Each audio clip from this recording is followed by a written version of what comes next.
say, are we really going to have? It Right. it talks about say, though. Technically, they don't have to come to us. No, it's in here. But they do have the minimal, they must meet to confer and address any and all concerns of the board related to the implementation of the project. Just meet with us. Well, confer and address. That says address concerns, to me says not, that says partnership, not, Well, but once the Telling us easement to is, pound it. Well- is given, it's theirs. true, true. Brandon, can you The- talk about the safety concerns? I have large safety concerns with running this track down in the middle of the two buildings. So can we talk about what type of safety we're looking at Yeah. to put what- in? I guess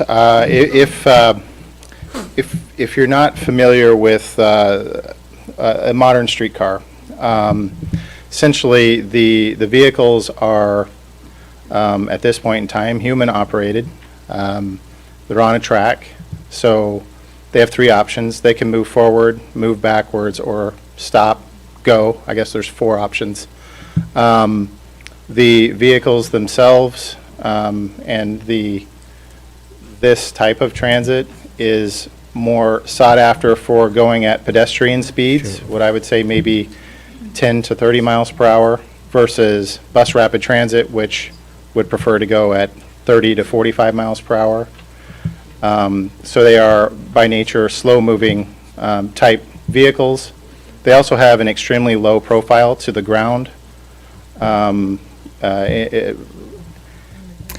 So are we as talking about compared- like putting in safety gates? I mean, there's two, I'm imagining in the middle of the day, children trying to get from the one building to another with crossing periods all day long. Are there gonna be safety gates that come down so they can't cross? These vehicles are relatively short. They're essentially maybe the length of two buses. So there's not a long wait. If there's a crossing arm mechanism, they'll have to wait for the vehicle to clear. Now, from one safety factor, we want to govern the speed of them and say, the speed through this block is 10 miles per hour. So by slowing the vehicle down, that will increase the time it takes to pass through. And I think that's fine because that's safe. But you won't end up with students trapped on either side waiting for 5 to 10 minutes to cross because it'll just pass through. Right. Originally, there was talk about safety gates or something like that. I would feel better Good with a safety. safety gate, right? Yeah, I that see was a where train it's all- coming and I'm trying to get to class. I'm gonna try to jump in front of to that's go why there's- across the train. The gates now. To me, that doesn't make sense why we wouldn't put safety gates there to ensure our children's safety, because if a child gets hurt, the district's gonna get sued, the city's gonna get sued, everybody's gonna get sued trying to get to class. I'm not saying that we wouldn't have safety gates at these crossings. I just would not want to make any promises relative to this easement agreement at this point in time because we're not in design or aware of industry standards because I don't know what the industry standard is. I've encountered numerous streetcars just through my career and travel, and I have never witnessed a safety type device. That doesn't mean that we wouldn't have one on campus because we could do that. I think as we know high schoolers though, they run across Broadway as it is now and hop over medians and things like that. So while I think a crossing arm would be an appropriate signal to tell people to hold up for a second, it won't stop everyone, just like you said. But in the unfortunate event that someone is struck at 10 miles per hour, they are not going to be sucked under the vehicle as you see modern pickup trucks, for example, with, look at the vehicles when you walk out into a parking lot. The hoods of automobiles are much higher than they were even just 20, 30 years ago. So in the event of a strike of a pedestrian, you're talking about a bump, if it even happens. Like I said, as it is today, you have operators on board.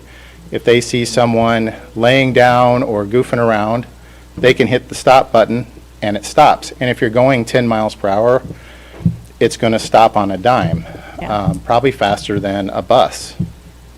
I would assume there's probably there is some sort of standard for what they can put through a campus of a school when they're designing this with, I mean, I would have to believe there's, I think Standard on I that. think a safety arm, whatever you call those that come down like at railroad tracks, at a pedestrian scale in that location. Again, we're talking about very small costs relative to the cost of the overall infrastructure. So I would think and hope, even though I do not design these things, that would be doable. And I think really doesn't have anything to do with the operation, to where we could implement it whether it was best practice or not, because it doesn't interfere with the operation or engineering of the transit facility. and right now, I mean, the packets are weird because they show this broader area that is the full amount of the area that's the easement is in. And then the current developments there, if they were to build right next to the building, they would run over the stop that they just built by Hy-Vee. So my assumption would be, unless it's, because that is a very tight little narrow space there, that wouldn't be big enough to run a streetcar through without destroying everything else you already built. That'd be my guess. I don't know. I don't know. I would assume the city, I just keep going back to this good faith thing, that the city would intend to make our kids safe, or they wouldn't do These this. students are our residents, and Right. their families are our residents. It is in our best interest. I mean, we are serving the campus as well. I mean, we want students, we want faculty and employees to use this to get safely to work, especially on inclement days, or to get to, like, for example, jobs or activities after school. You know, you want to go work in the old market after school, or you want to work, you know, at the 100 block, or maybe there's some after-school opportunities at Jenny or CHI or UNMC that students could pursue in the future. I think we're not just using this as a pathway, we are serving the folks that are there as well. Because we would intend to have a stop across the street there on the east side of 25th Street.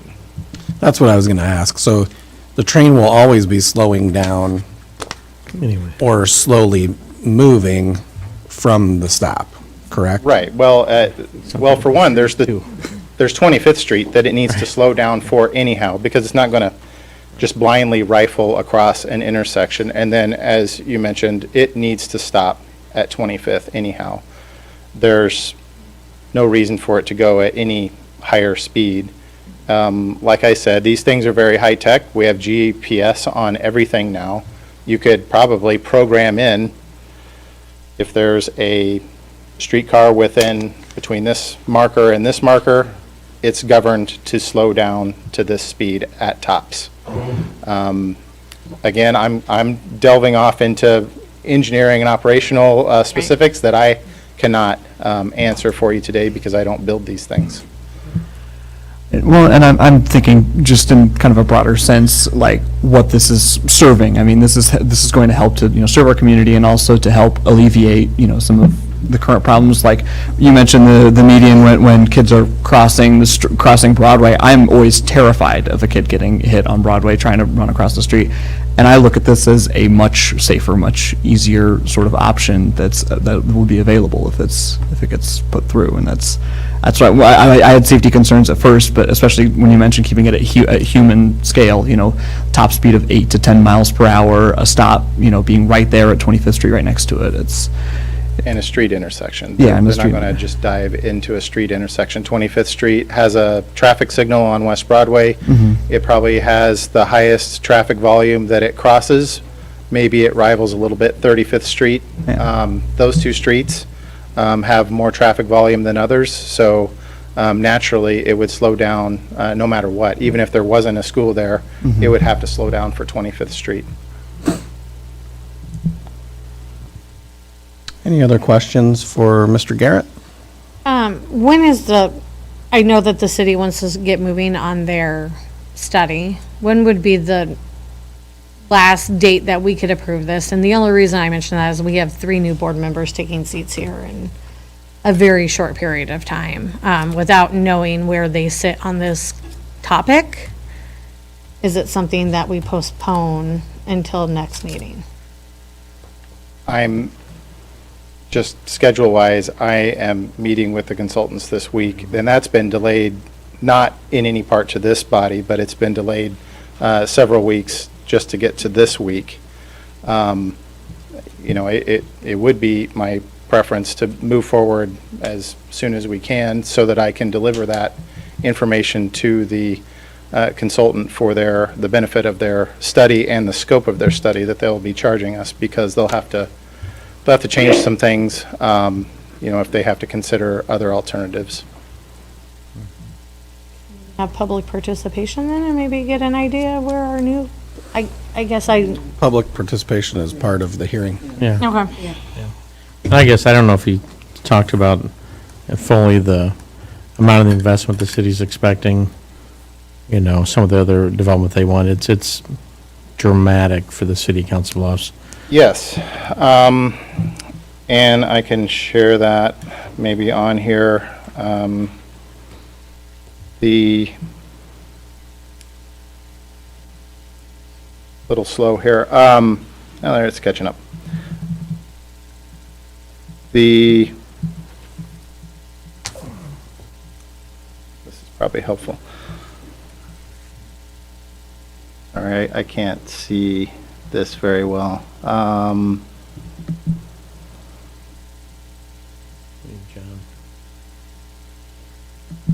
John's coming. Well, you might be able to see it well enough. Yeah, We can see perhaps. it really well. Okay, I was just looking for the slide view, but I can't see that. That's actually pretty good. Yeah, that's really So, good. one of the, it's probably fine. With the development that we anticipate at full build-out, we would be able to accommodate another 30,000 dwelling units within that corridor, and a property tax valuation increase due to development of $5.5 billion in new property tax valuation. What that translates into is roughly $127 million annually of newly generated property tax that is then divvied out between the local entities, including the school district and the city. So thank you for asking about that. That gets to, I guess, another one of the whys. Why are we doing this? I think that as a board, that's the only reason. I mean, I get to be a part of the city, but really it is about something that could dramatically change the infrastructure in our city, especially where we have everything being built outside the city limits right now. around And us. part of the advantage for us looking at reinvesting within an area is we already have the rest of the streets, we already have the water and the sewer and all the other services within that area.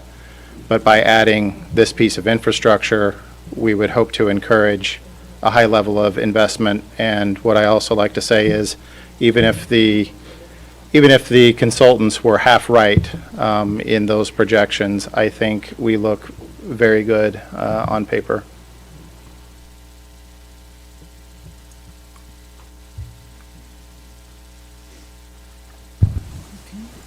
Any other questions? Thanks for coming in, thank you. Thank you. We did have one person request to speak on this topic, Christine Reeson? Is it Reeson? Please come to the microphone and, now we've got it right here. Thank you. I think my concern has been voiced in maybe different comments, but I'm concerned about that train going through the practice fields and behind TJ, where there's student activity, and I think he kind of addressed that. But I will say this, in all student transportation, school buses, there's much more signaling safety features than there is to any other type of vehicle on the road. There's more signaling safety features and laws surrounding school bus transportation than there is trucks or any other kind of vehicles on the road. So I would say take the format of our school buses, because you know that we have the red blinking lights, the yellow blinking lights, the front blinking lights, the back blinking lights, the side blinking lights, and then we have the stop arms. And that's much more than any other train stop or vehicle on the road. So if you're going to put a train through school property, especially with our teenagers, bopping around the way they do, they're not fully adults yet, and they're more impulsive, and, their brains aren't developed enough yet to stop and look the way adults do. So my comment is, and I think it was kind of partially addressed, is the level of safety for going through TJ school property, I think needs to equal the level that we have on school buses or other school transportation, which goes over and beyond any other transportation vehicle on the roads. Thank you. And the board will take up action on the conveyance of this property during our workshop meeting. So I will close the public hearing and open our workshop business meeting of the Council Bluffs Community School District Board of Directors. Ms. Ostrowski, please call the roll. Ms. Myers? Here. Ms. Shudak? Here. Mr. Arthur? Here. Mr. Tripp? Here. Mr. Keziah? Mr. Peters? Here. Mr. LaFerla? Now please join me in a moment of silence, followed by the Pledge of Allegiance.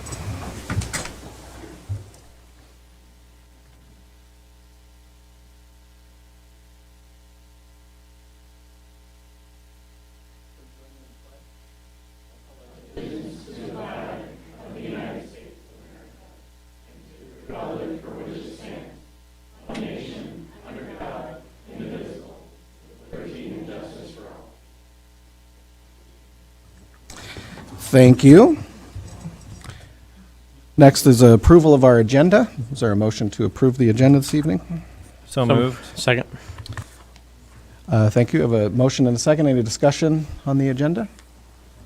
All those in favor signify by saying aye. Aye. Opposed? And the agenda has been approved. And before us now is approval of the work session and regular business meeting minutes of October 24th, 2023. Is there a motion to approve the minutes? I can move that we approve the minutes of the work session and regular business meeting of October 24th, 2023 as presented. Second. Thank you. We have a motion and a second on the minutes. Any discussion? All those in favor signify by saying aye. Aye. Opposed? And the minutes have been approved. That brings us to public participation portion of this meeting. This is an opportunity for members of the public to address the board regarding agenda items or other matters of concern. And we did have one individual who requested time this evening. Dawn, are you here? Come on up, Dawn. And since you requested time in advance, Dawn, you'll have 5 minutes. All right. My main concern was the safety of our kids at school. I have 2 girls that are in Curran Elementary. One that a few weeks ago was attacked by one of her teachers just by sitting down like she was supposed to. The teacher grabbed her hand with enough force that it broke a pencil with her hand. So that was very concerning for me and my child. She was upset. My other child is in 8th grade. I'd pull her out of class to help assist the other child and calm me down. Now, I know last year you guys came up with an anti-bullying policy, but it doesn't seem like it's being enforced. Because she had another teacher that this one kid that was bullying my child, she didn't say anything to that child, but she reprimanded my child. And I did request for my child to get into a new advisement teacher, but once again, I keep being told by the school that they're going to follow up with me, and I have not received anyone to follow up on me on any of these situations. Another concern that I had brought up to the principal was regarding the assistant wrestling coach for the girls wrestling team for Kern, and I know Wilson also combines with the wrestling team. So I know not last night, the meet before a week ago, the assistant coach, I think the girls call him Mr. T, was doing the high five on the butts and giving them hugs, rubbing his arm up and down their back.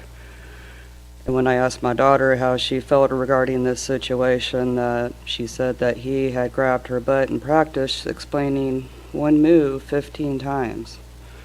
Which I know wrestling is a contact sport, but I do feel explaining one move 15 times is a little excessive. Which also, said made her uncomfortable. And again, I did not receive a follow-up from the school at all regarding that situation. I did talk to the main coach, which he has been very supportive with this whole situation. He said he would bring it up to administration, and he would also talk to the other coach. And I noticed last night's meet, it was a lot better. There was a lot less touching. So I see there's a lot more improvement talking to another coach versus talking to the principals at Current, because I've never received any follow-ups on both my girls on any of the situations that they have there. So my main concern here was, is there anything that we can do for the safeties of my kids there?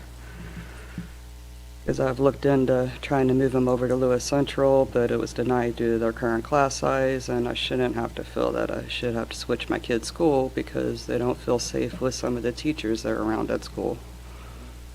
So I was just wanting to see if there is anything that can be planned out to, or at least get some communication back from the school or some form, because me or my husband hasn't received any communication from the school about any of these situations and what's going on.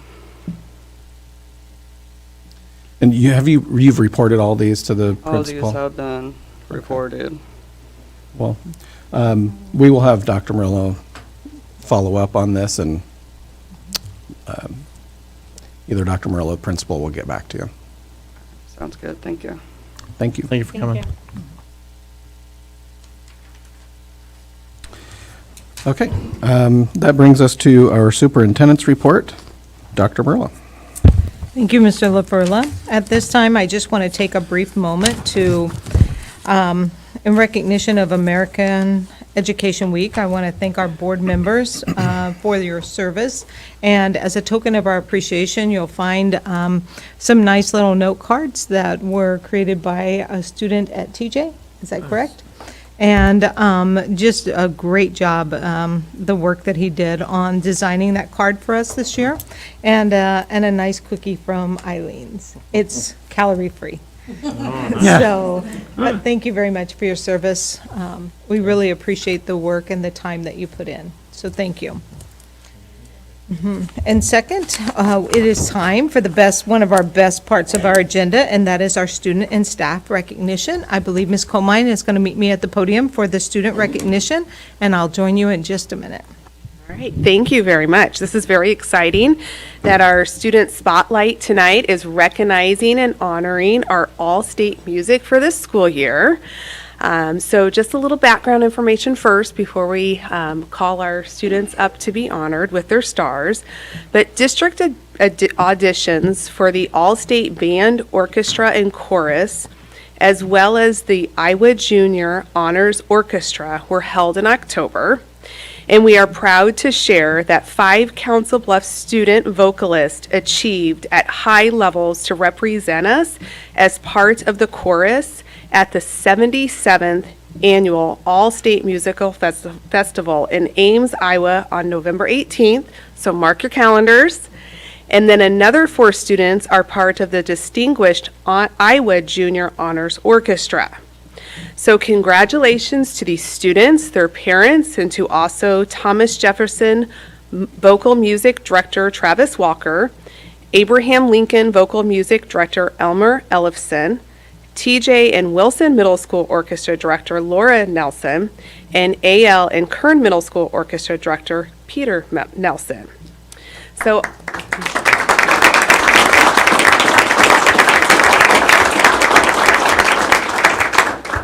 our members of the Iowa All-State Chorus are, and when your name is called, if you can come up to the front and stay up at the front so we can take some pictures. Thomas Jefferson sophomore, Lily Mitchell, who was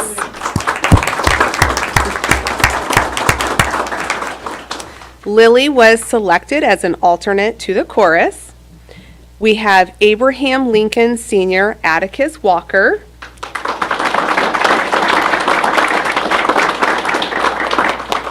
And Atticus is making his all-state chorus debut. For the second year now, Thomas Jefferson Senior, Tyson Bentley.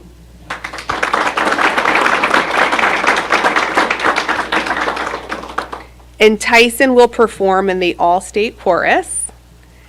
Also for the second year in a row is Thomas Jefferson Senior, Gabe Russell.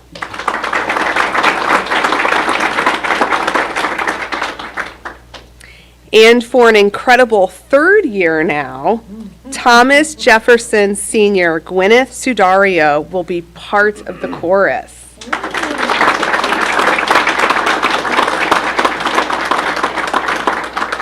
So that is so amazing, okay? So equally amazing is we have our members of the Iowa Junior Honors Orchestra, and they are Wilson 8th grade cellist Gwen Woods,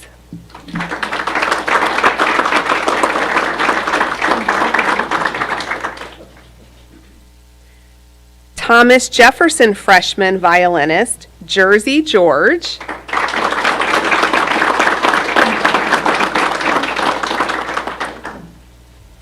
Kern 8th grade violinist Abigail Nelson,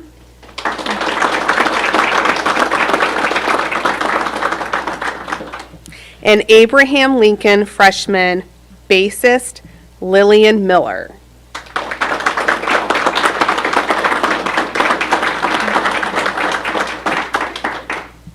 Okay, so how do we want to arrange our pictures? Are we done? Or, yeah. We are, well, Oh, you have a- real quickly, I want to tell them another congratulations to all of you, and we look forward to having you represent us this week in Ames, November 18th, everybody. Remember that. Okay. November 18th. Okay. All right.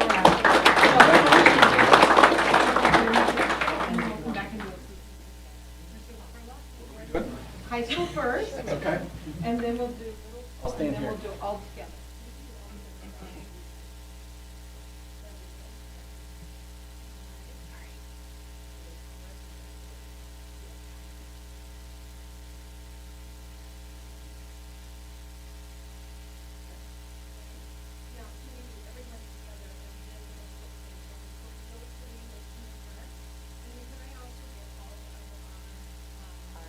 Teachers, yep, they're all taking pictures. Everybody thought they were parents, but they're all the teachers. How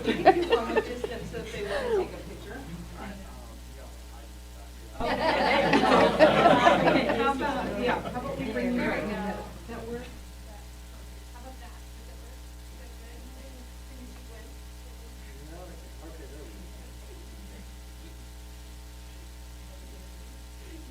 about that?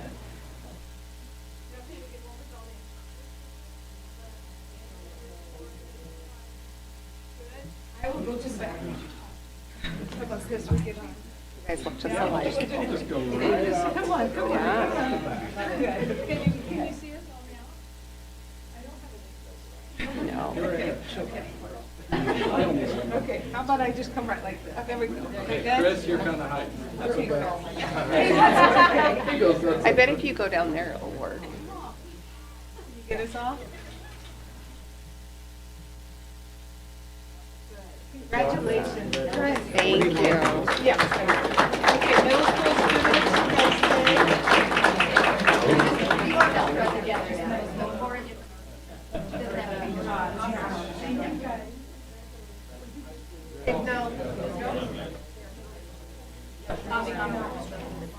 Well, she knows she's.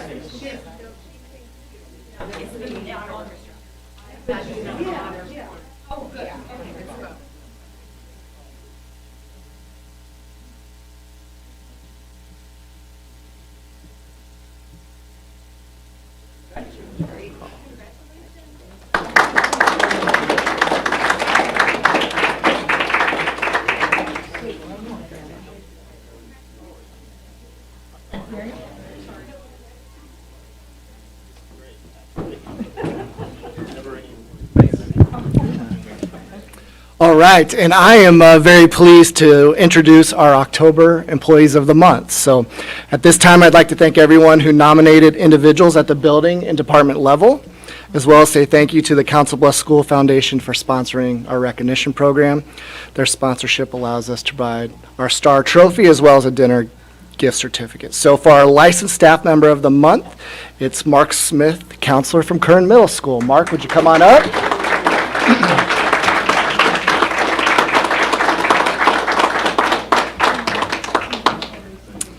Mark, I'd like to share what your nominator said. Mark Smith represents the current vision of helping all students become the best version of themselves and live the hashtag Links way. He works tirelessly behind the scenes to ensure students and staff were set up for success from day one of the school year. Mark regularly meets with students as check-ins, oversees and guides the MTSS support success plans for attendance and behaviors, supports staff in their efforts to support students, and overall helps make Kern the best we can be. The students and staff are all extremely grateful for the work Mark does every day in and out. Thank you, Mark.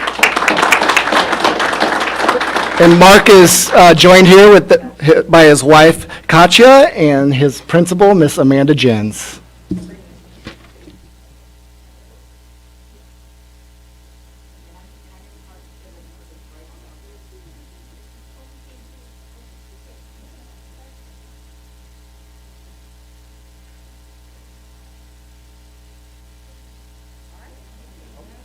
One more pick. Maybe Bryce can do it now, too.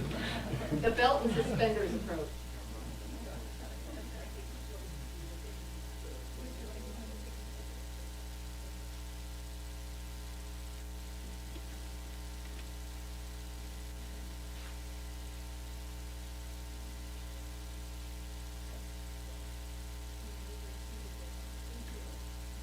Congratulations, Mark.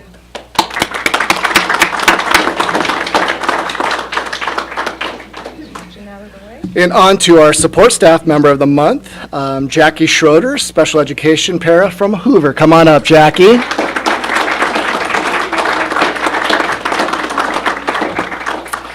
And Jackie, I'd like to share what the nominators wrote about you. Jackie Schroeder has a very uplifting spirit and gives our students so much love.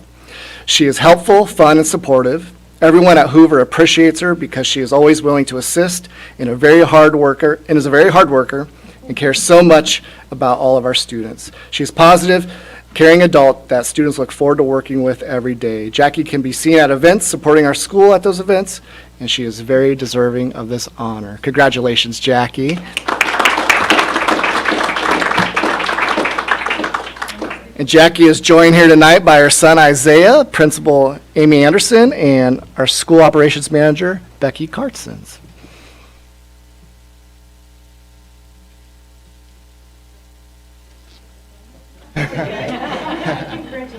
Congratulations.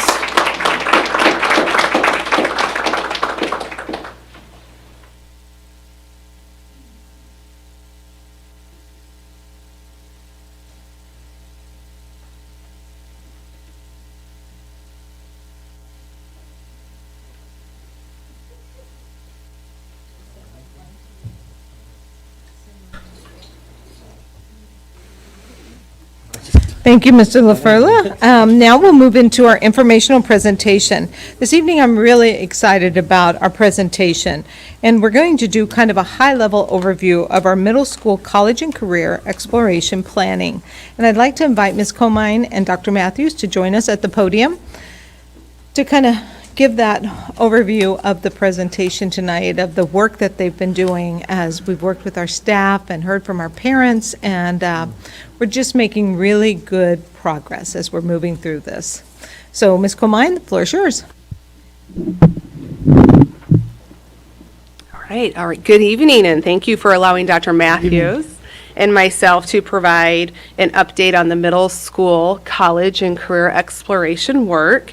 As you are aware, the process of planning and engagement started last school year with our middle school principals, teachers, and parents, and continues into this school year to allow full implementation in the start of the 24-25 school year for all of our middle school students who attend Kernan Wilson Middle School. So this work directly aligns to our district strategic goals. It specifically aligns to Goal 2, where we guarantee each graduate is future ready, and also Goal 3, which is to provide a successful transition for all students entering 6th and 9th grade. This work also deeply connects both of these two goals, as it not only supports a successful transition into 6th grade, but through 6th grade, 7th grade, 8th grade, the transition to 9th grade, and also reinforces the high school work of every student graduating with a high school diploma and second credential. Tonight, Dr. Matthews and I are going to reshare the college and career readiness framework that this work is built upon. We will also share recent survey results from our stakeholders, the student learning outcomes and rationale for this work and its alignment to high school diploma +1, and then also the curriculum resource review process that is currently underway. The Iowa Department of Education College and Career Readiness is organized around 6 nationally recognized college and career areas, and they are located here on the screen. Starting at the top in the green, you have agriculture, food, and natural resources, information solutions, applied sciences, technology, engineering, and manufacturing, health sciences, human services, and business, finance, marketing, and management. And then within each of these areas are a variety of national college and career clusters. And the purpose of the clusters is to support the unpacking and understanding of each college and career readiness area. And this is important information, as all college and career opportunities fall within one of these 6 college and career areas. And so, for example, if you think of our diploma +1 pathways, all of them fall within one of these college and career areas. So a few examples are our high school biomedical sciences pathway falls within health sciences. All of our trade works pathways falls within our applied sciences, technology, engineering, and manufacturing. Our early childhood and culinary arts falls within human services. All of our business management pathways fall within our business, finance, marketing, and management, and our computer science pathways fall within information solutions. And I could continue to go on because we have a total of 27 pathways that are part of our diploma +1, and all of them do fall within one of these 6 areas. And this information is important, as this is the framework our work and all college and career readiness work is built off of, and it is the through line to post-secondary education and also careers. I'd also like to take a moment and reintroduce you to the 3E model for teaching and engaging students within this framework. The 3E model is intentionally designed to help students progress along the K-12 education continuum. And as you can see, that the goal at the elementary level is to have students exposed to this work. At the elementary level, or the middle school level, is to have students exploring these areas. And then at the high school level, we want our students to experience and participate like they do with our high school diploma +1s.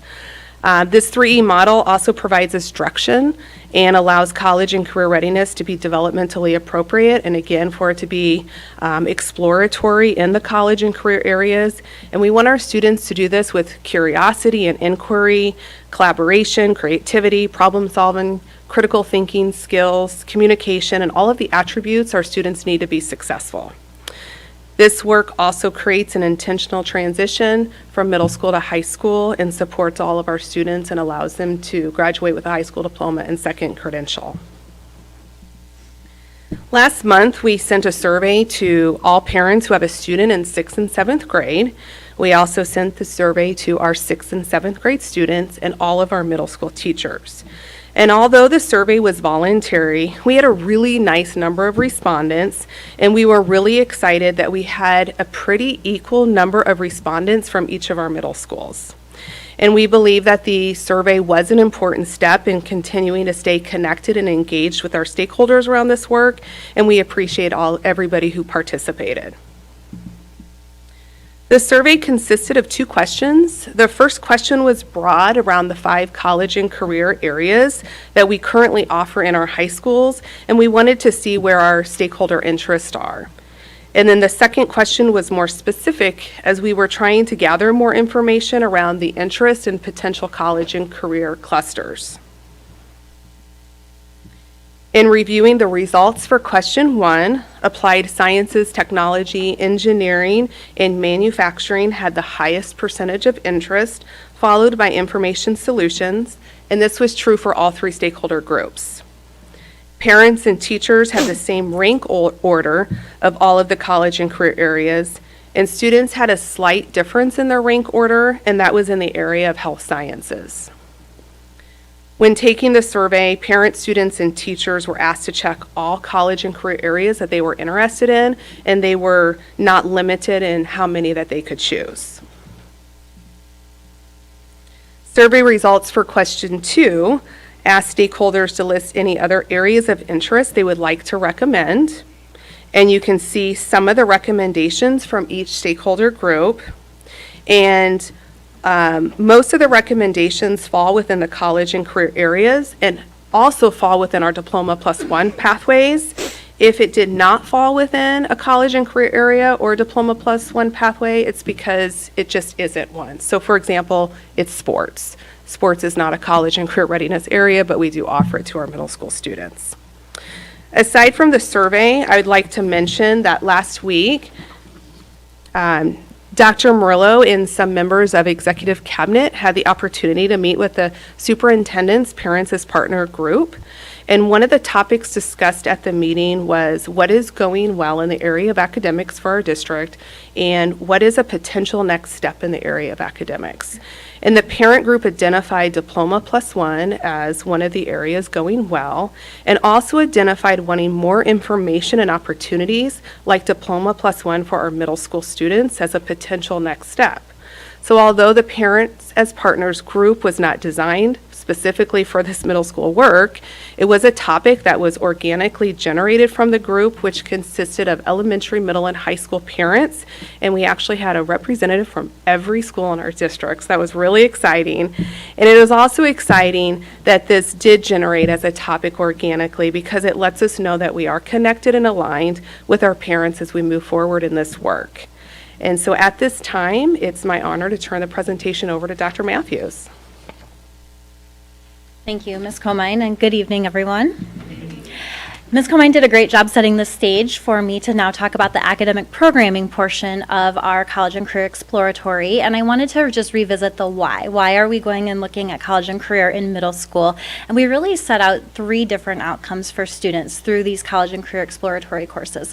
We want to make sure students have the opportunity to explore a wide variety of college and career opportunities so that they're not limited to just what they know about right now, that they're open to new ideas and can figure out what they like, what they're passionate about, what they're interested in, and what they excel at. It's going to increase that self-awareness so that they can form those potential occupational interests and then develop those foundational skills to make more informed choices, especially as we think about that transition into 9th grade and making those 4-year academic plans. They will have had lots of opportunities to help set the stage for where they want to go next. You heard Ms. Comine say it, and I just want to emphasize again, in addition to that survey feedback we receive from parents, teachers, and students, we really are taking into account the alignment to high school. We want to make sure that this is connected to the great work already happening and that there's that through line. So again, we're just going back to that college and career framework and the high school diploma +1 college and career opportunities to make sure that we're tightly aligned and that the resources we are using will have that clear through line for students as well. So with all of that taking into consideration, we decided we needed to develop a curriculum review team, and I wanted to share a little bit about that team and our timeline with you. The team is comprised of middle school teachers from both Kern and Wilson, as well as the lead principals at both schools. And we also have our college and career coordinator and curriculum specialist, in addition to myself, serving on this curriculum review team. On October 23rd, we met for the first time and had a preview meeting. We had our survey results already at that time, and we took an opportunity also to talk to the team a little bit more about that college and career framework and our high school diploma +1 offerings to make sure that everyone was on the same page about the importance of that alignment. We also had a draft of a rubric that we would be using to evaluate the curriculum resources, and we gave the committee, that review team, an opportunity to review that draft rubric and give us feedback, and we made changes right then and there to make sure that what we thought was important in the resources, the curriculum review team also thought was important. So I'll explain some of that criteria to you in a little bit here.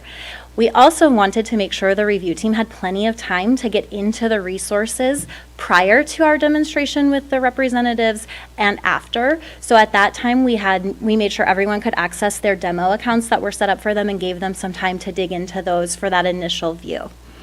Following that, we met again on November 1st, and we brought in 2 representatives, one from each of the 2 curriculum resource companies that we are considering. And we had a nice demonstration and presentation of resources. They engaged us in learning from the student side, the learning management system and that platform, and we got to dig deeper into the teacher resources, the assessments, setting up a classroom, all of those types of things. Beginning also to fill out that rubric and take our notes on our initial view. We will be reconvening for our final scoring and recommendations on December 6th. Again, allowing for that time, everyone on the team still has access to their demo accounts and are continuing to dig into those and make sure they have thoughtful opportunities to respond to that rubric and take their notes to make their recommendations.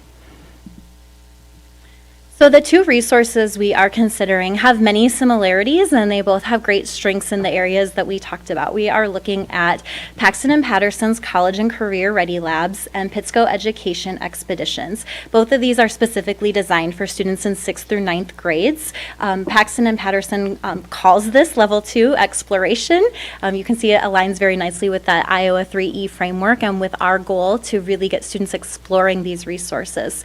The labs are designed to really engage students in authentic problem-based learning experiences, and in both situations there is customizable content and choices that we can make at the district level about what content and labs we want to offer, and then also choice at the student level about their areas of interest and what they want to pursue. So they will get to participate in a variety of labs with either of these that are about 10 to 15 days, and then we'll have other lessons incorporated throughout, but they'll get to experience many of those throughout their course. And then also with Pittsco, they do have a lot of nice blends of the teacher-led and student-directed activities.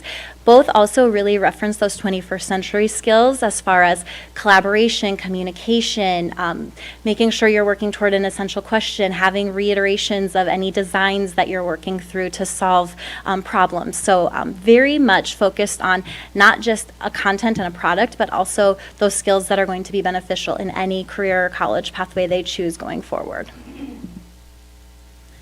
As I mentioned, we had a rubric. We had 10 criteria for evaluation. They are on the screen in front of you. And within each of those 10, we also had indicators and look-fors within the resources. So, for example, student engagement was a really important criteria. We heard from our teacher survey, in addition to what you saw from Ms. Comine, that hands-on experiences for students was really important to them. That's really important to us, too, so we made sure that was an indicator. Having student choice in what they are learning about was part of that student engagement piece. Organization of teaching materials, we felt as a group it was important that this is something that's going to be user-friendly for the teacher. And then we also talked about on the instructional support side that it's also user-friendly for the students. So we examined all of those areas very carefully, and we're still considering those 2 resources based on these 10 criteria. So with that, our next steps are, as I mentioned, to meet on December 6th and make recommendations, finalize our selection, and start seeking those quotes. From there, after approval, we will revise course requests and work with our middle school principals and counselors to build those middle school schedules. They will be working with students very shortly to develop their course request sheets for next year. And then our team would develop curriculum maps and make sure that we have professional learning opportunities for teachers, which both companies do provide.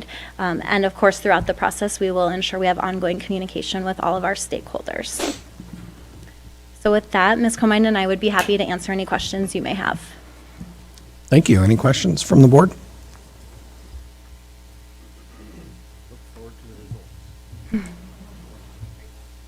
At one point in time, I know there was a state requirement on 8th grade career exploration of some kind. Is that still, I haven't heard about it for several years. Yes, there is. We have individual career and academic plans for 8th through 12th grade students. And that will fit nicely. We use Zello as our learning management system, and those offerings will be part of this course as well. So students will be able to have a lot of self-directed learning in that area too. Good. Sounds like it'll be much more enhanced than what we're currently doing. Yeah, so it will blend very nicely with these other explorations. Thank you. Thank you. And that concludes our report for the evening. Thank you. That brings us to our resolutions. First is a resolution regarding the Green Hills AEA Agency Board of Directors for District 5. I can move that the board approves to cast a weighted vote for Edwin Grams as Director of District 5 for the Green Hills AEA Board of Directors. Second. Thank you. I have a motion and a second. Any discussion on this resolution? He's currently a member of the board and seeking reappointment for District 5. So we appointed him the last time, or we cast our vote for him the last time, I believe. He's been on since, what, 2009? Yeah. Any other discussion? Ms. Ostrowski, please call the roll. My mic's whirring a little bit. It's on. Maybe I don't need one. Okay. Ms. Shudak? Yes. Mr. Peters? Yes. Ms. Myers? Yes. Mr. Arthur? Yes. Mr. Kazire? Yes. Mr. Tripp? Yes. Mr. LaFerla? Yes, the motion has been approved. Next is approval of conveyance of interest in real property. This is regarding the public hearing from earlier. Is there a motion? I move that the board approve a conveyance of interest in real property as presented. Second? Thank you. We have a motion and a second, and I'm assuming we will have discussion.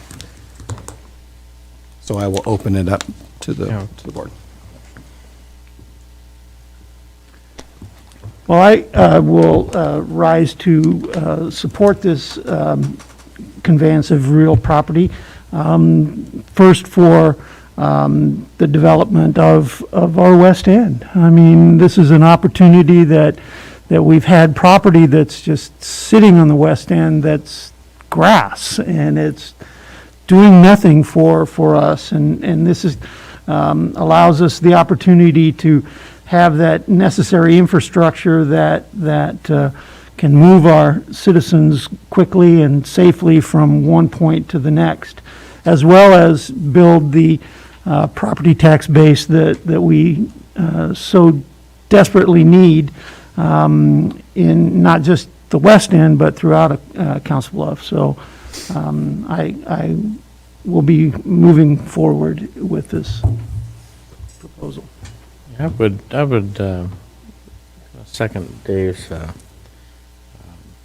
support of this. It seems like it's an opportunity to develop when we've had, we often talk about how our tax base is not what surrounding districts have. We talk about the development they have in their areas, those dollars not being spent here in our, in our district.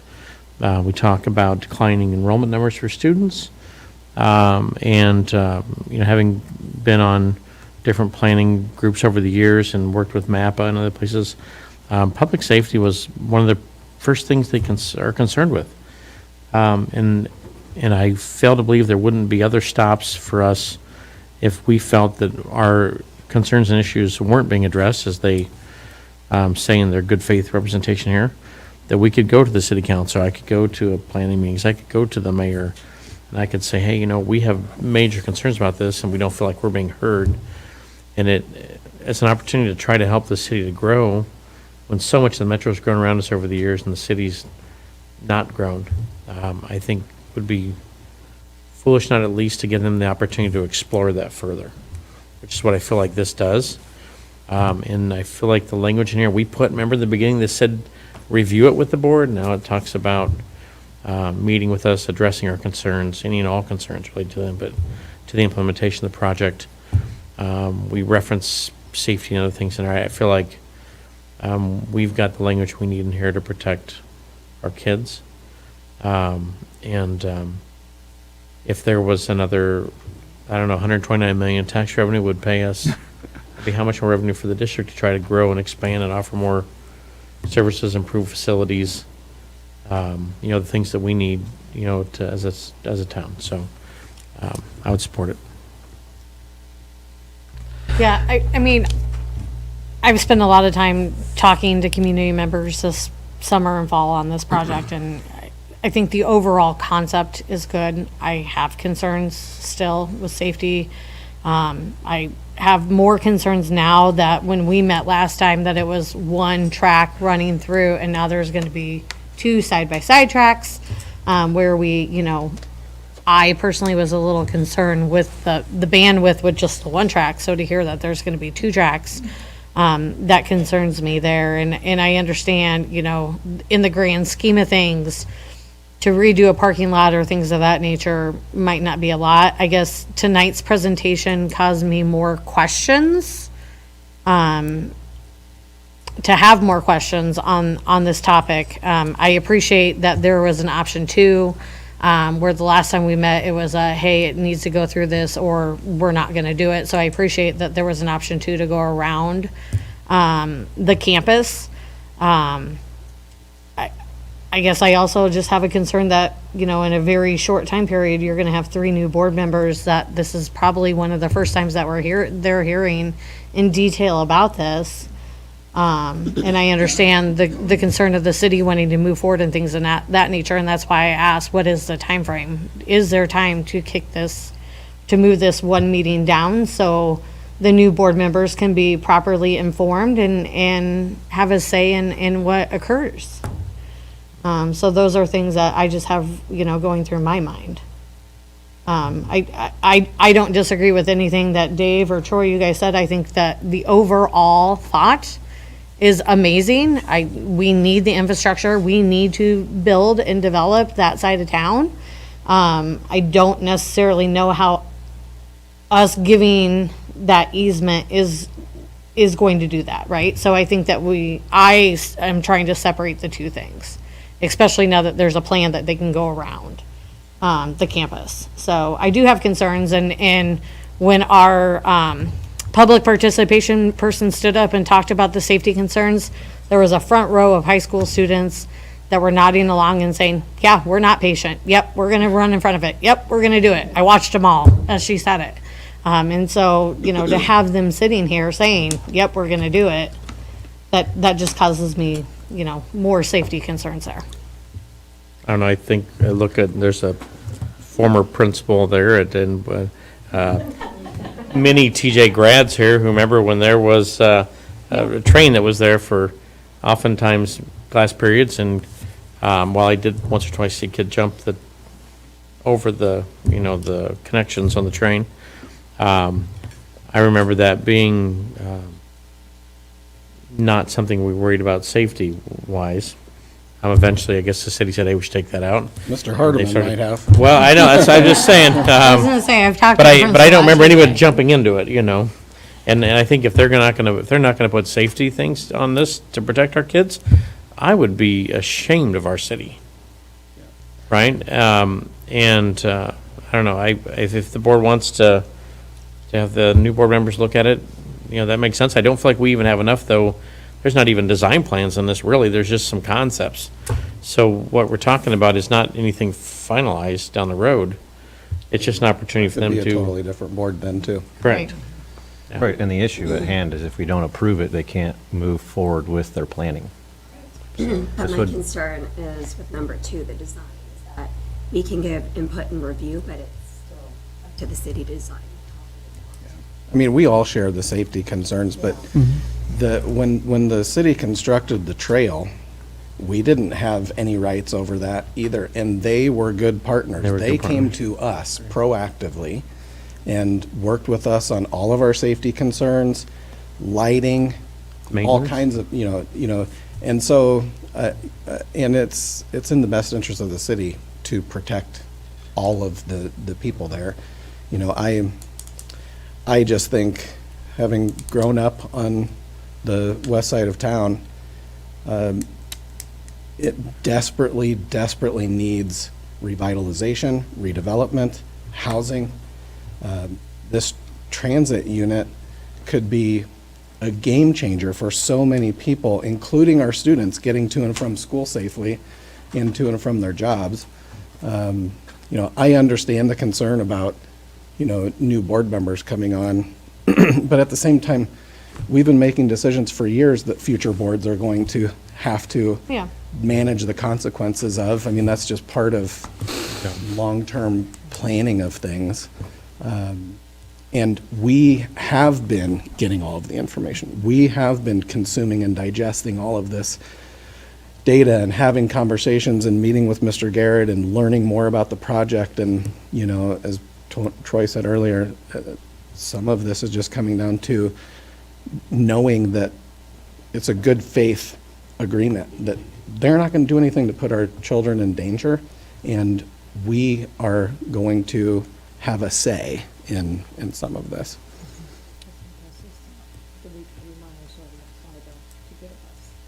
Right, right. 3 miles. Right, right. Again, I think that the concept is great, right? It's just that block and a half of running through the campus, that I just personally, I'm not gonna get over that hurdle, right? I think that the train is great. I think it's gonna be amazing. I did talk to the principal at TJ. There's concerns, if it goes through of, kids jumping on the train and going to Omaha for the day instead of going into class or whatever, but that's with everything else, right? Of course, you can take They the can bus also now. walk You can to take the the bus parking now lot. and you can jump in a car and everything else, right? I 100% agree, right? So, and it does need to be built, we need to develop over there. I'm concerned about the block and a half. I'm not concerned about the whole entire project. I'm concerned about the block and a half. So, Could we have clarification on number 4? Because I'm reading it as after 20 years, if we make no action as a board, it's permanent to the city, the easement. Yeah. 10 years, nothing built, It it comes says, back, but after correct, 20 but it says Permanent. it says at the end of the 10-year term, the project has not commenced. It will return back to the county recorder's office with no vote from the board. If the project commences during the 10 years, it's permanent. Yeah, so if the board does not vote to terminate it, But then they can renew it for 10 years without I mean, a so, vote from us, so it'd be 20. well, I suppose at that time, 10 years from now, the board that's in place could say, we want to terminate that easement Right. and work on a new easement. If there's that fear, And I think we would know in that time if they're not working in good faith with that current board. Just want to make sure. Yeah, I would assume. I would agree that I feel like even through the construction project that occurred, they met all our safety concerns. And I think they've been a good partner, and I think we think had they this did. discussion 8 years ago, 10 years ago? I was 8 years ago.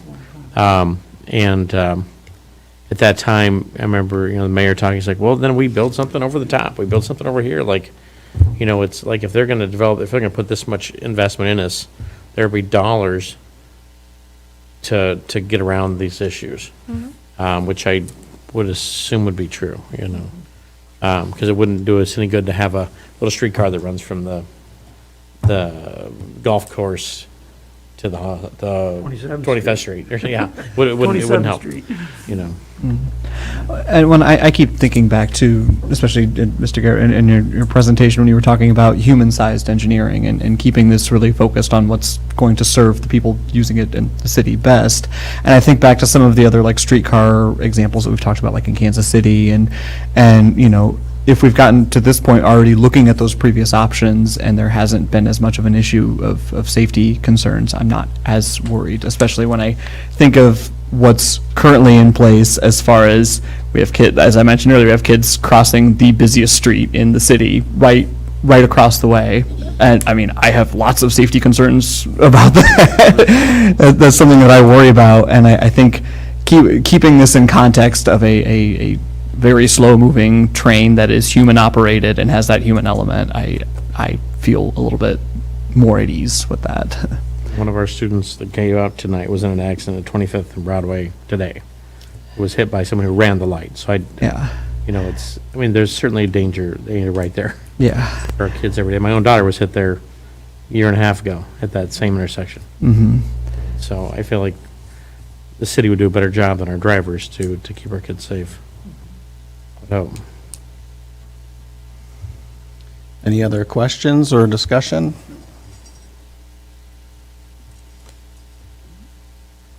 Ms. Ostrowski, please call the roll. Mr. Kozire? Yes. Mr. Tripp? Yes. Mr. Arthur? Yes. Ms. Shudak? No. Ms. Myers? No.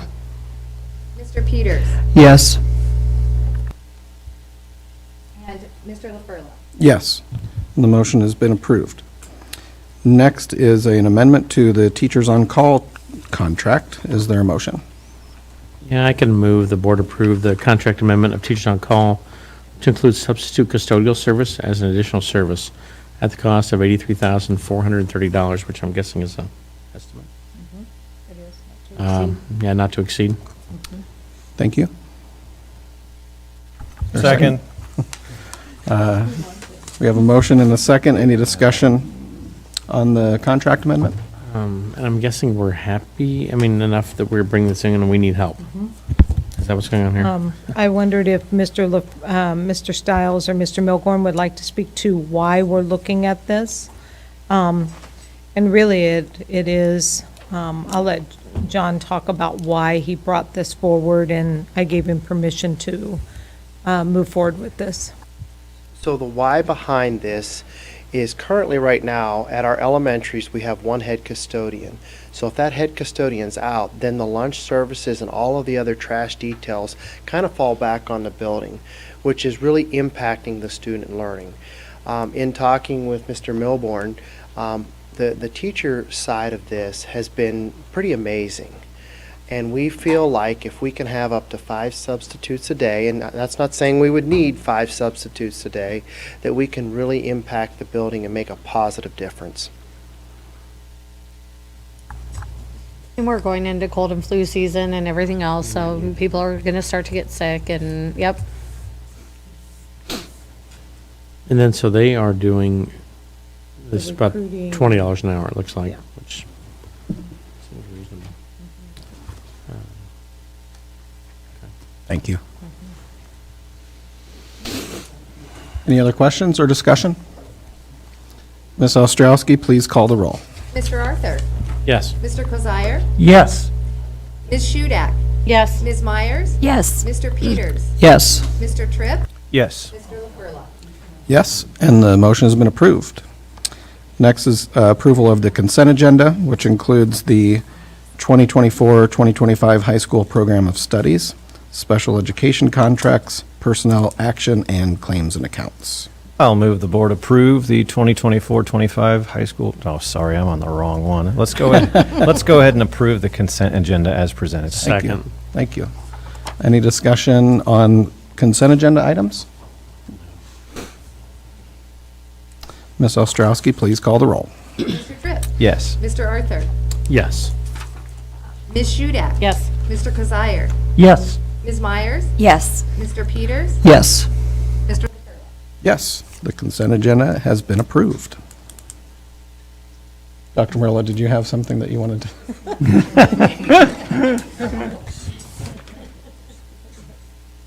Yes, I do. Mrs. Ostrowski, I'll let you take this part. Well, if it's okay with the board, I would like to start this portion off with a video.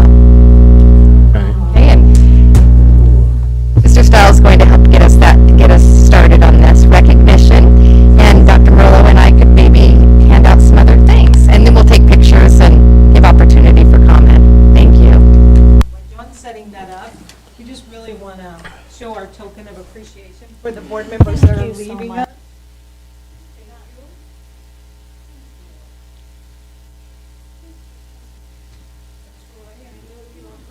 But we're going to send a little bit more. And Dave, you is going to.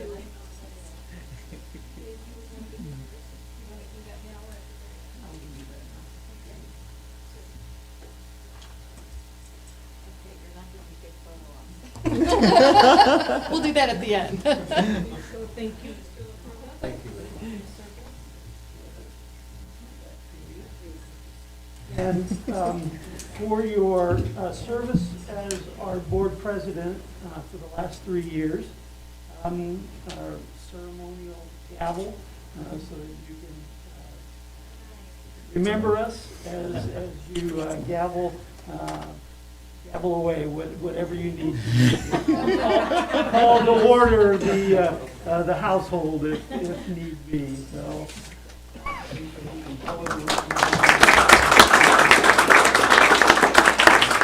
Just work with middle school kids?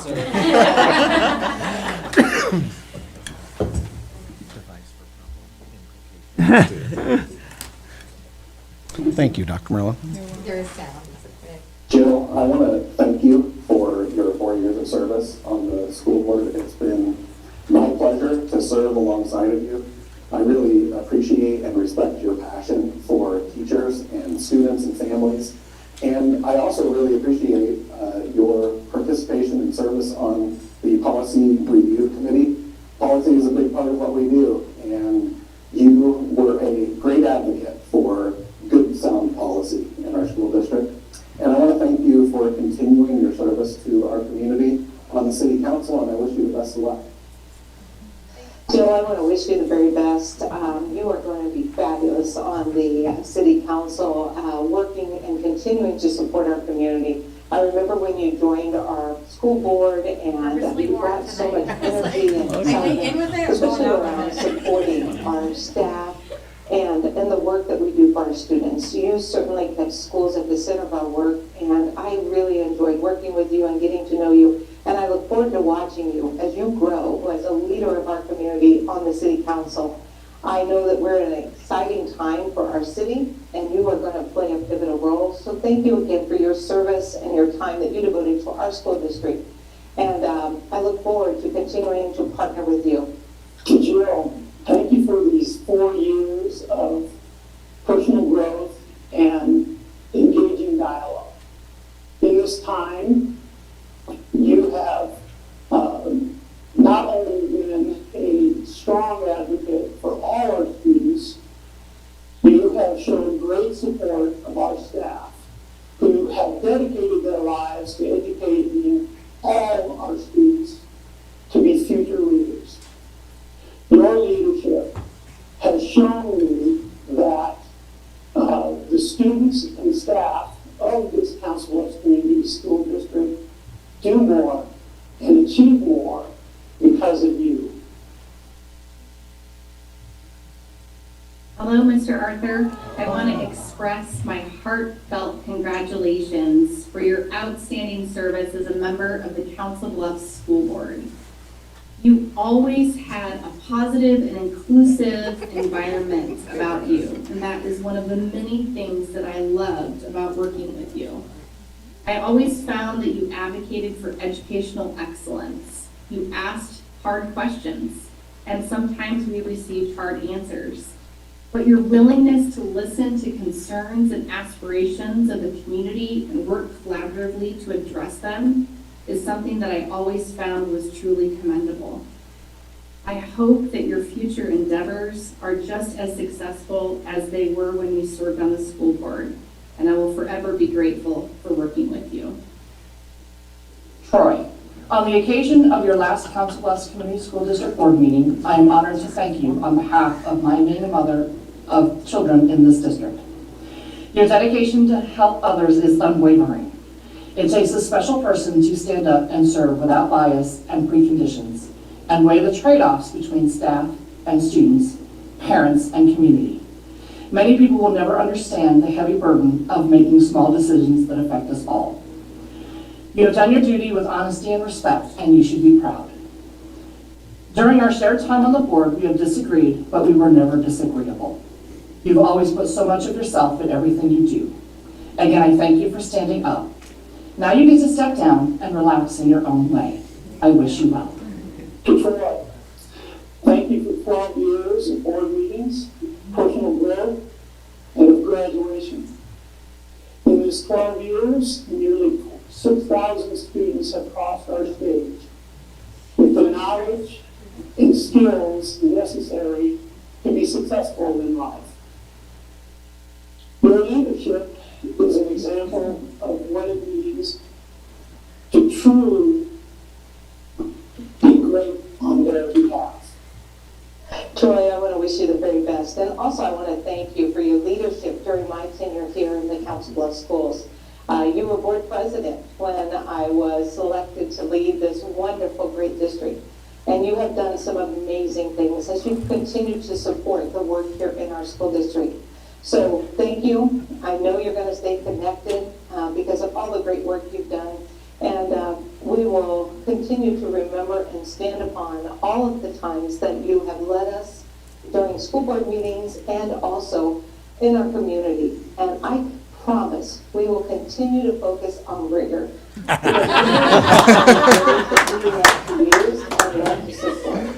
Just a side note, just kidding. But really, sorry, thank you. Thank you for your leadership, and thank you for your years of service in the Council Bluffs Schools. Troy, thank you for your 12 years of service on the school board. I'm not going to bring up rigor in this case. I do want to thank you, though. I've told you this before. Your perspective is greatly appreciated because you challenge me to think differently about things. And as a school board member, I've appreciated having you challenge and make me think differently about things.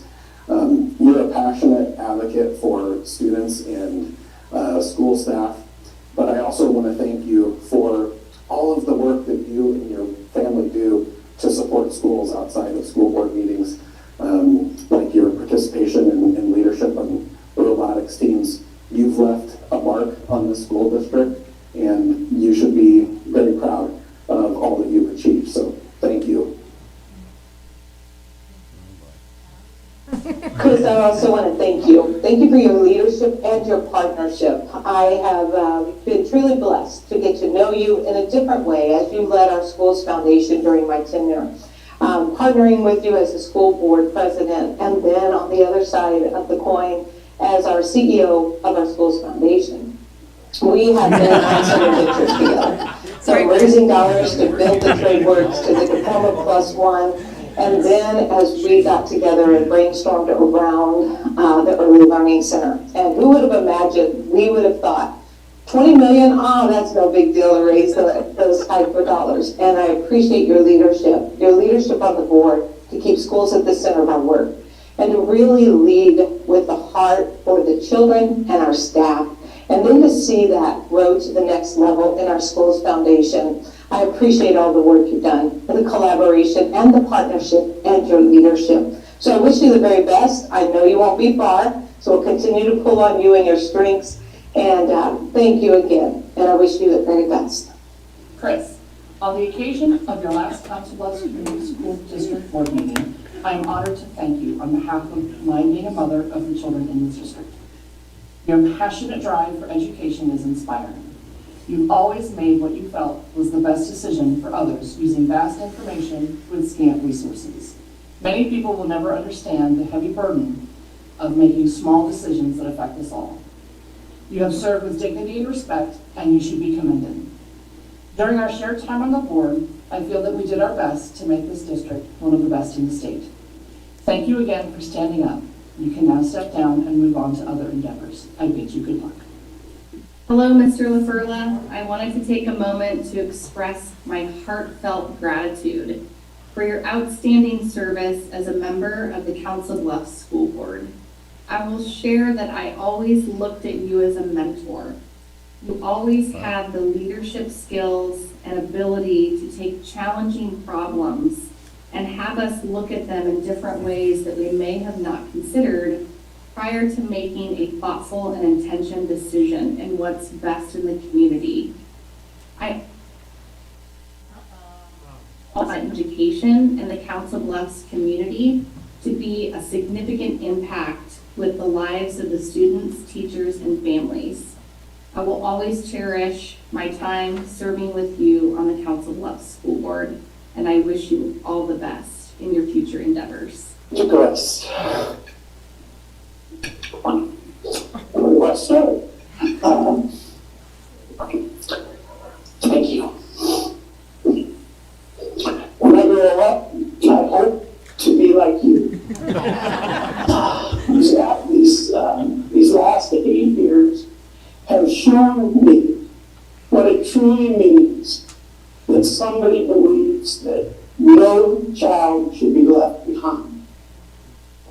Your steward leadership has helped our students from birth to 4 at our early childhood learning center to our high school students who participate in classes at Iowa Western Community College and all our learning centers in between, that they are important to us. They are loved, and that we know that they can be the best and most authentic person that they are meant to be.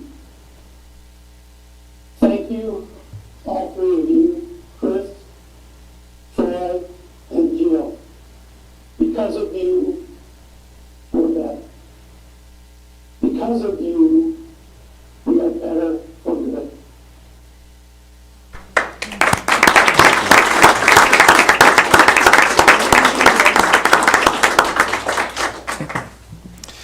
Well, I'm sorry all our new school board members and family members had to endure all of that. You know, one of the pleasures of being the school board president is that I get the final word at the meetings. I want to thank you, Dr. Murillo, for your leadership and vision for the district. And people don't always get to see the side of the superintendent that we get to see. She truly cares, and your vision for a district is putting schools and kids at the center of the work that we do, and I just appreciate your leadership and everything. I also want to thank all of you for volunteering to do this. I want to thank our new school board members who will be stepping in. It's rewarding work, but you know, it takes courage, and you guys stepped up to the challenge, and I appreciate all of you for doing that. So I am sad, but this has been a very rewarding 8 years, and I think I speak for Jill and Troy in saying that it's been very rewarding. And I know that I said that I would take the last word, but I'd let you guys say something if you'd like to. I mean, I'm bad at this, so I was not prepared for this. I just thank everybody. Chris, I think you summed it up very well. Dr. Murillo, thank you for your leadership. To the staff, to the board, thank you.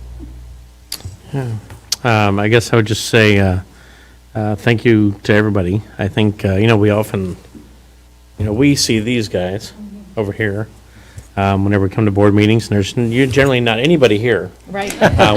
Which is probably the worst part about this job.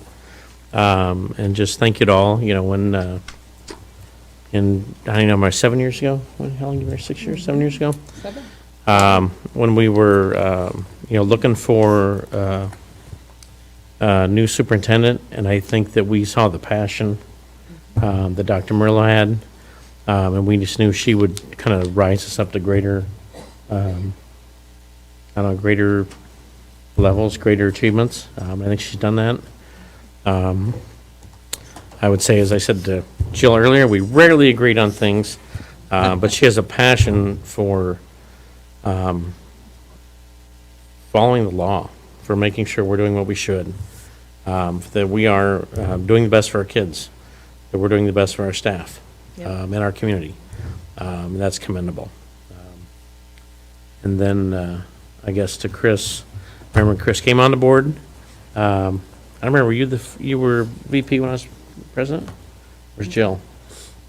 Maybe Maybe one of those times. But, we certainly gained just an amazing advocate for our kids. Who's put on some amazing speeches. If people haven't watched them, we should just run this thing all the time. But just thank you for all you've done and you will continue to do. Yeah. Okay. All good things come to an end. So I guess I will get the last word. We're adjourned. And bear with me.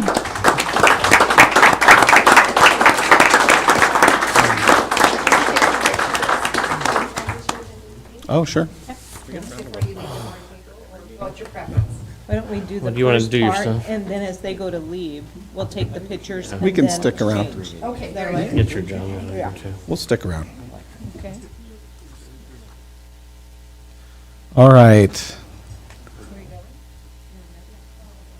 Bear with me. I need to pull this up here.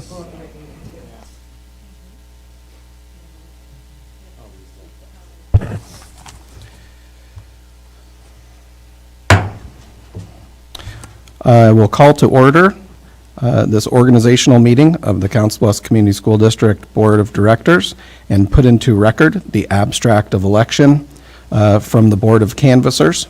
The abstract has been signed and approved by the county auditor and Board of Supervisors.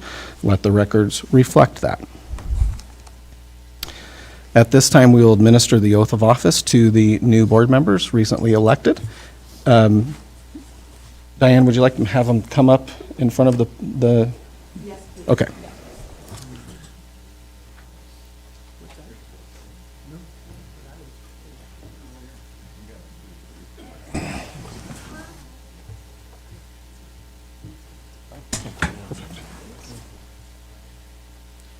And the oath of office will be administered by the Honorable Craig Dreismeyer, and we appreciate Judge Dreismeyer being here to do that for us this evening.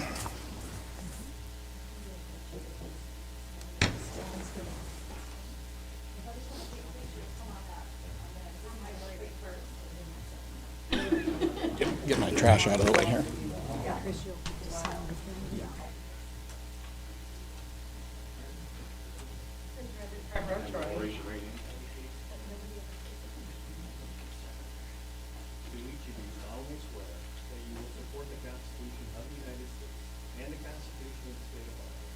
And that you will faithfully and impartially, to the best of your ability, discharge all duties of the office of director in the Council Bluffs Community Schools, Township of Keene, County of Potawatomi, State of Iowa, as now or hereafter required by law.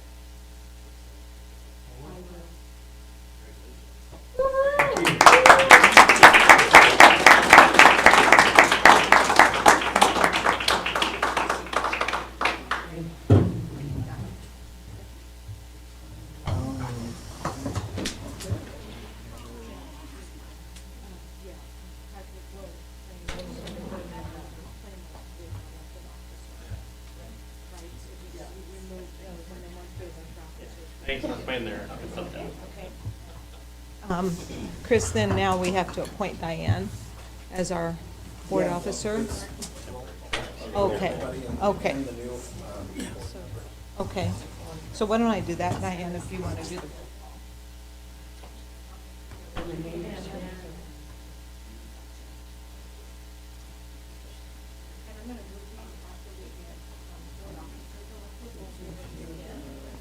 Okay.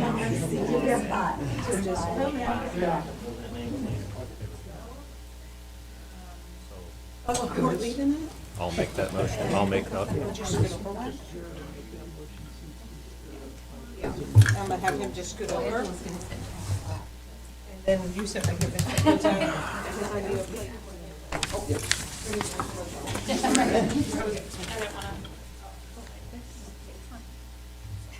No, you're good.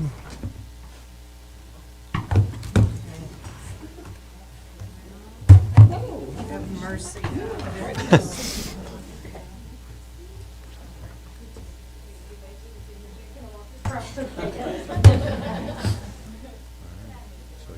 Ostrowski, will you take the roll?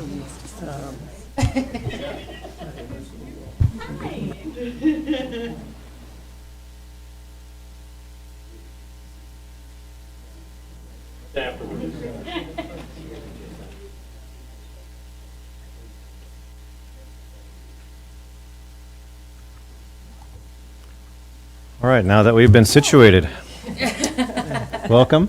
Ms. Ostrowski, please call the roll.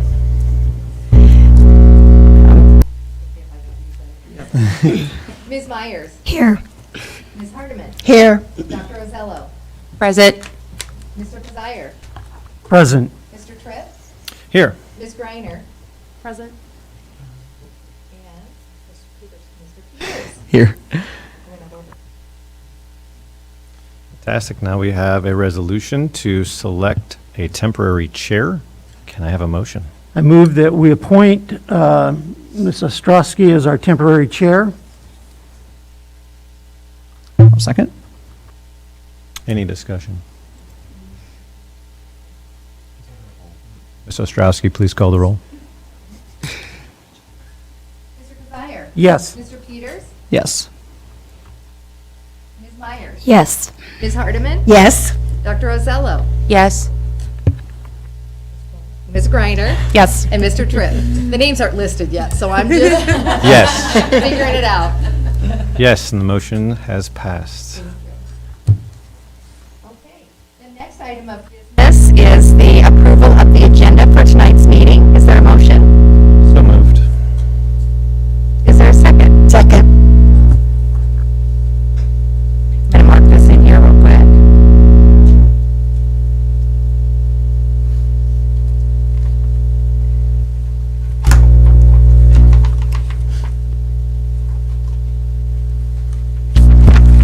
All right, there's been a motion and a second regarding this motion. Is there discussion?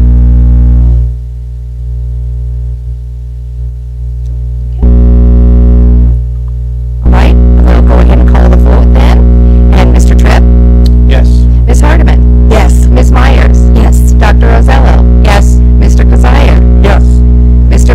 Peters? Yes. And Ms. Griner? Yes. The motion passes. It is now time to consider the election of the president for the school year. And is there a motion on the floor for nomination to president? I move that the board nominates Jared Tripp to the office of president. Second. Was that Dr. Ozello? Yes. Thank you.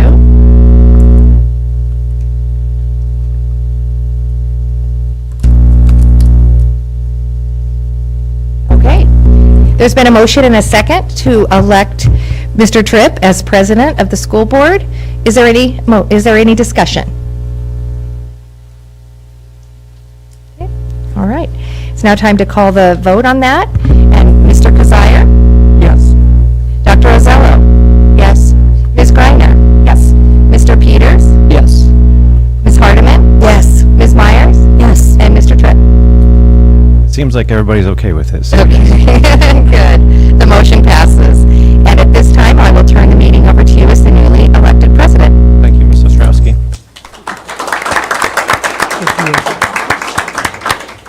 Will you go to the oath? Yes. Election Yep. prep. VP, okay.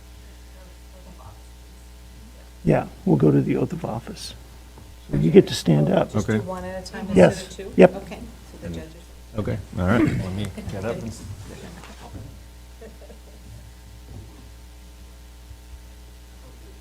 I thought we did too. Mhm. That's okay. No. Do you solemnly swear that you will support the Constitution of the United States, the Constitution of the State of Iowa, and that you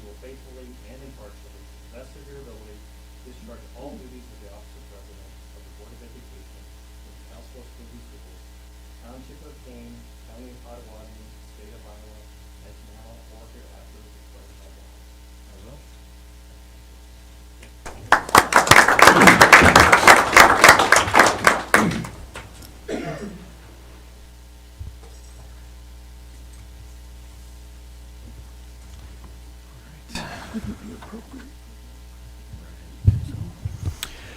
The next resolution is a nomination for vice president.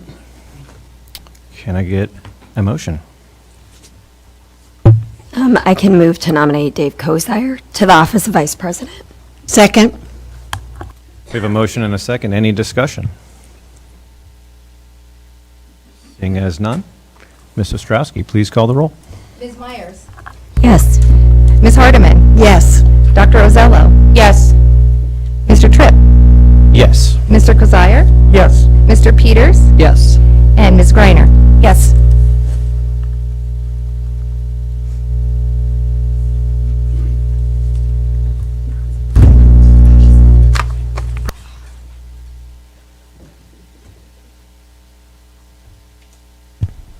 Do you solemnly swear that you will support the Constitution of the United States and the Constitution of the State of Iowa, and that you will faithfully and impartially, to the best of your ability, discharge all duties of the office of Vice President of the Board of Education in the Council Bluffs Community Schools, Township of Kane, County of Potawatomi, State of Iowa, as now or hereafter required by law? I do.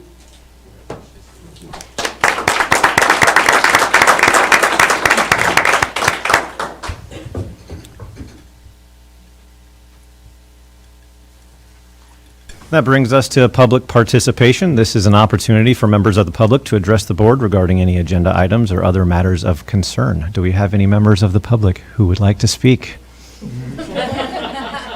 Please come forward.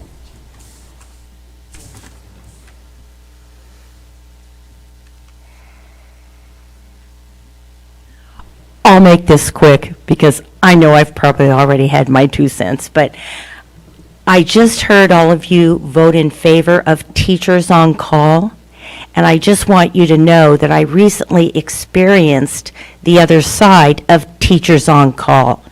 I happen to be a former teacher of the Council Bluffs system, plus I hold 2 master's degrees in education. I'm retired now, and I wanted to give back to some meaningful experiences in education I'd had before, so I came down to sign up to be a substitute, just to, get back in touch with the system and the children. And I have many meaningful relationships that are lifelong from my colleagues in Council Bluffs Public Schools. So I looked forward to it, and I went in to try to get the process started. And immediately I was told, well, we don't do that anymore. It's Teachers on Call. And I said, well, could I talk to somebody? Because, in the past, they used to know the teachers. They knew us, and they interviewed us, and they saw what we were like before we ever made it into a classroom. Now, Teachers on Call, of course, doesn't do that. So I was kind of disappointed that they didn't even want to see who this person was who was applying to be in front of your students and responsible to your system. So they just said, look up teachers.com, teachersoncall.com. And then I did a little research on it, and I found out that they are a division of Kelly Girls. Now, they're a temp agency, but they do everything online, so they never meet you, they just deal with your information. And so I called them, and of course it took many times to get through.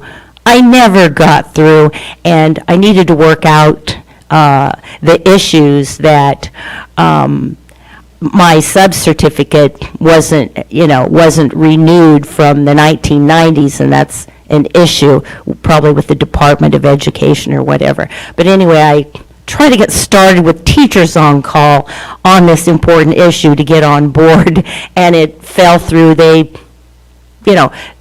just basically told me to go figure it out myself. So I made lots of phone calls and it fell through. So I didn't get to be a sub for Council Bluffs Public Schools. So then I went to Lewis Central Public Schools. They immediately, personally, had me come out, talk to them, embraced me. I showed them my credentials, and they are working out for me to make sure all of my credentials are updated enough to be in their classrooms. So I would much rather have come back to the school that I dedicated so many years of my life, and my best friends were pillars of that system, but I couldn't get past Teachers on Call. So I hope someday maybe you might reconsider the contract with Teachers on Call, because maybe you want to hear from some people who are on the other side of the Teachers on Call experience, the way I recently have been. So my input at this point is, I hope maybe you'll hear from more subs that have tried to come forward who were fully qualified but just need to get it straight with the Department of Education, and that's where it all fell through. So hopefully maybe you'll revisit that. Maybe there can be that personal interaction with the district that we used to have, so you'll make sure you know who's in that classroom, what they're like, and that you keep your standards of education what you want them to be. Thank you.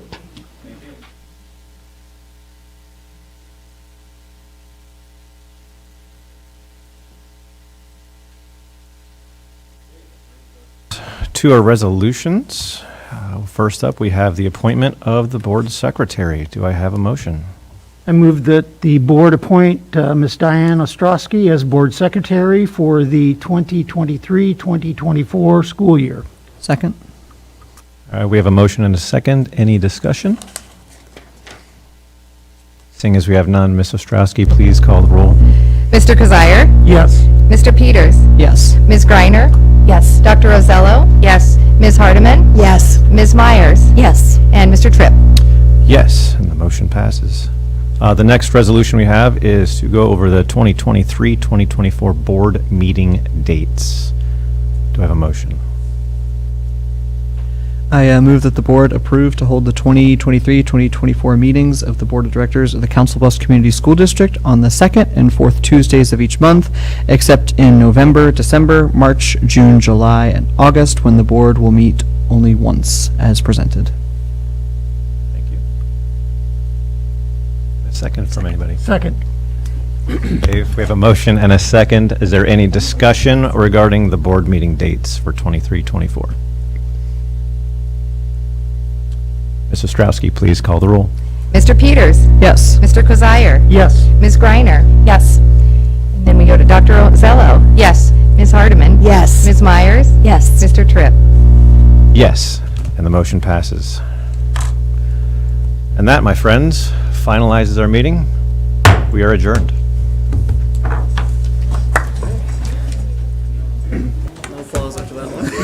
Where's our applause? Where's the applause?